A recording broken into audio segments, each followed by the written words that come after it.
Bonjour les As, bienvenue Isabelle, comment ça va? Allô, Kwekwe! Ça va très très bien et toi? Oui, super et surtout parce que on est à l'aube des grandes vacances d'été et moi en vacances, j'aime beaucoup lire. Que ce soit Oh, dehors au soleil, toi aussi t'aimes ça lire? vraiment. C'est une belle journée ensoleillée sur le gazon, dans un parc. Je trouve que c'est tellement parfait. Ou même quand il pleut, quand tu es à l'intérieur, la lecture, ça s'accorde à tout moment des vacances. Je suis vraiment vraiment d'accord. Puis c'est pour ça que j'avais envie de te présenter aujourd'hui des livres autochtones, donc écrits par des autochtones, que les jeunes vont pouvoir peut-être lire pendant les vacances. On va faire le plein de lectures pour cet été. Puis on est quand même chanceux parce qu'on a plusieurs auteurs et autrices autochtones au Québec, n'est-ce pas? Toi-même, t'en es une. Oui, oui, j'écris autant pour les jeunes, pour les enfants que pour les adultes. C'est quelque chose que j'adore faire. En fait, dans toute la liste des choses que je fais, c'est ce que j'aime le plus.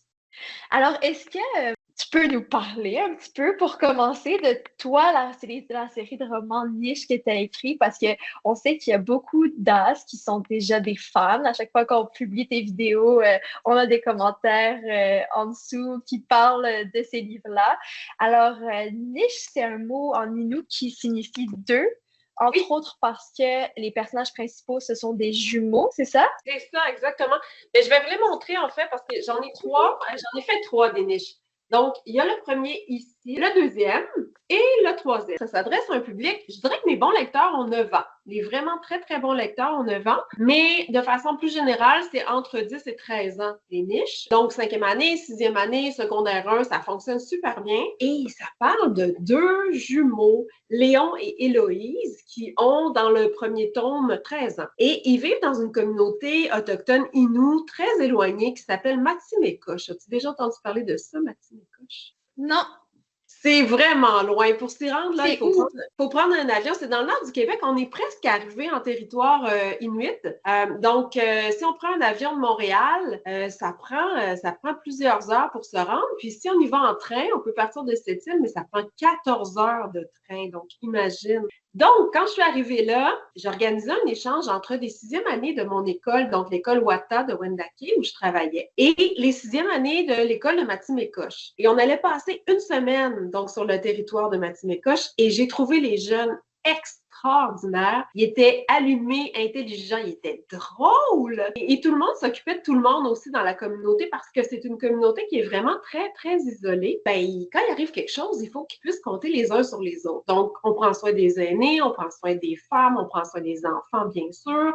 Et je me suis dit, peut-être qu'un jour, si j'écris, je pourrais écrire une histoire sur ces jeunes que j'ai rencontrés, sur le territoire. Donc, c'est comme ça qu'est née l'idée de raconter Niche. Et finalement, ça a été une trilogie, donc 3 livres qui se passent à travers différentes années. Donc, les jumeaux ont 13 ans, puis à la fin, ils ont 15 ans. Et ça raconte donc toutes ces histoires-là, toutes les aventures qu'ils vivent.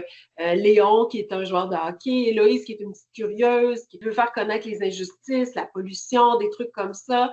Ça parle beaucoup, puis il y a une disparition aussi, donc il y a un mystère. Et tu sais quoi? Niche va être une série télé qui va être présentée à Radio-Canada et à APTN. Des livres comme ça, il y en a plein depuis quelques années. Les auteurs autochtones, on dirait qu'on était prêts parce qu'avant, les éditeurs n'étaient pas super intéressés à entendre nos histoires. Mais là, depuis quelques années, ça fonctionne. Et là, nous autres, on avait des histoires plein la tête. Et c'est pour ça qu'en juin, on a fait le mois Je lis autochtone. C'est un mois, juin, c'est le mois de l'histoire des Premières Nations, des premiers peuples. Et à travers ça, on s'est dit, ben, pour apprendre, c'est super aussi la lecture puis la littérature.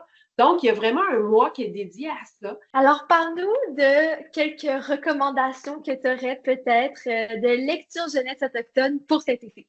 J'en ai vraiment plusieurs. Le premier dont je vais vous parler, c'est Princesse Belzébuth. Je l'adore, Princesse Belzébuth. C'est à partir de 6 ans jusqu'à 10 ans, je dirais à peu près. Dans ce livre-là, dans cet album-là, ben, elle est invitée dans un powwow qui se passe à Pikogan. Pikogan, c'est chez les Anishinabés. Donc, elle se rend au powwow et là, il y a une disparition.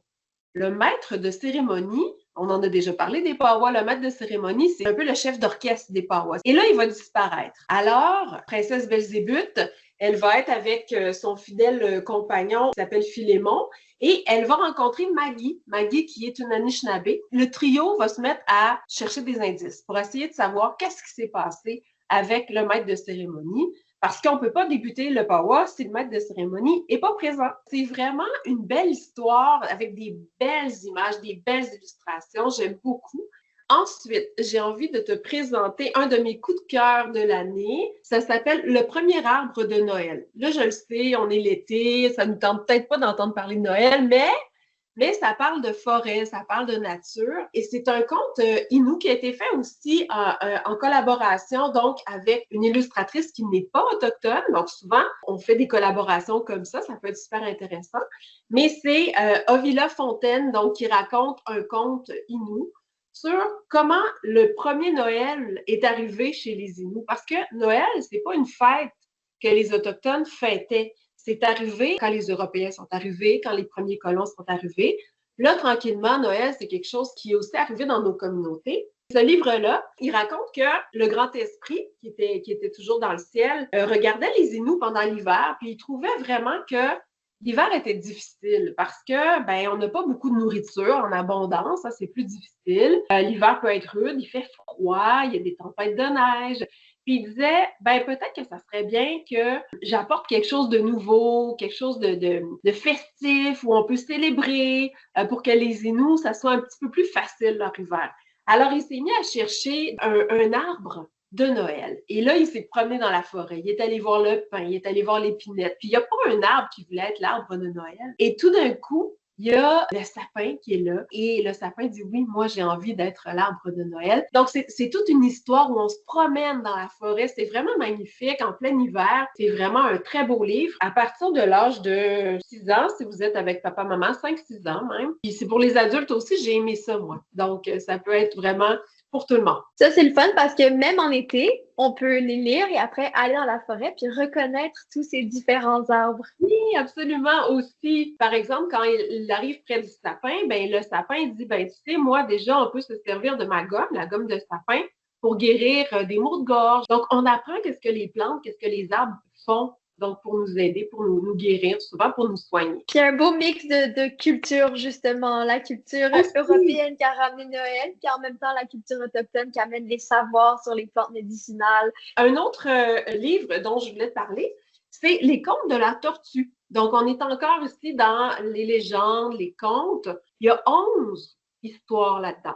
Pourquoi 11? Parce qu'il y a 11 nations autochtones au Québec. Et voilà. Ce qui est super intéressant, c'est que si j'ouvre une page, on voit qu'il y a l'histoire en français, il y a l'histoire en anglais et il y a l'histoire dans la langue aussi de la nation qui raconte l'histoire quand c'est possible, évidemment. Donc, c'est intéressant parce qu'on peut voir à quoi ça peut ressembler les langues autochtones aussi. C'est une façon, justement, pour les sauvegarder puis les transmettre. Et ça, c'est vraiment un livre pour tous, à partir de l'âge de 6 jusqu'à 97 ans facilement, même plus. Donc, c'est vraiment une belle histoire qu'on peut lire avant de s'endormir ou qu'on peut lire sur le bord du feu aussi, des fois. On se fait des feux en camping. J'en ai un pour les un petit peu plus vieux. J'avais quand même envie de le nommer, mais là, on parle de 13-14 ans et plus. C'est quand même... On en a des as quand même qui sont au début du secondaire. Ça s'appelle Envole-toi Mikun.